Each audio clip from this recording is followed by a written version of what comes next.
ರಾಗಿ ಖರೀದಿ ಕೇಂದ್ರಗಳಲ್ಲಿ ರೈತರಿಂದ ಖರೀದಿಸುತ್ತಿರುವ ರಾಗಿ ಹಣವನ್ನು ತಕ್ಷಣವೇ ರೈತರ ಖಾತೆಗೆ ಜಮಾ ಮಾಡಬೇಕೆಂದು ಕರ್ನಾಟಕ ರಾಜ್ಯ ರೈತ ಸಂಘ ಹಾಗೂ ಹಸಿರು ಸೇನೆ ಜಿಲ್ಲಾಧ್ಯಕ್ಷ ಧನಂಜಯ ಆರಾಧ್ಯ ಸರ್ಕಾರವನ್ನು ಒತ್ತಾಯ ಮಾಡಿದ್ದಾರೆ.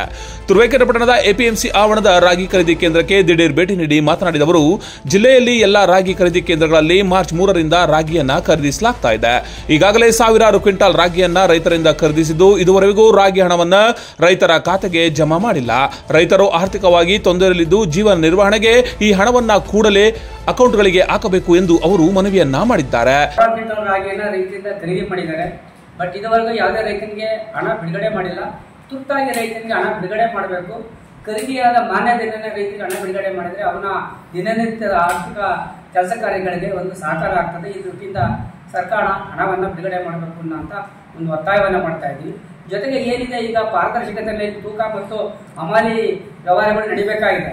ಈಗ ಏನಾಗ್ತಾ ಇದೆ ಅಂದ್ರೆ ಪ್ರತಿ ಚೀಲಕ್ಕೂ ಒಂದು ಕೆಜಿಯಷ್ಟು ರಾಗಿಯನ್ನು ಹೆಚ್ಚುವರಿ ತೂಕ ಆಗ್ತಾ ಇದೆ. ಇದ್ರ ಬಗ್ಗೆ ಯಾವುದೂ ಸ್ಪಷ್ಟತೆ ಇಲ್ಲ. ಮತ್ತೆ ಒಂದು ಚೀಲಕ್ಕೆ 15 ರೂಪಾಯಿ ಹಮಾಲಿ ಅಂತ ತಗೊಳ್ತಿದ್ದಾರೆ. ಇದು ಸಹ ಜಿಲ್ಲಾಡಳಿತ ಸ್ಪಷ್ಟತೆ ಮಾಡಿಲ್ಲ.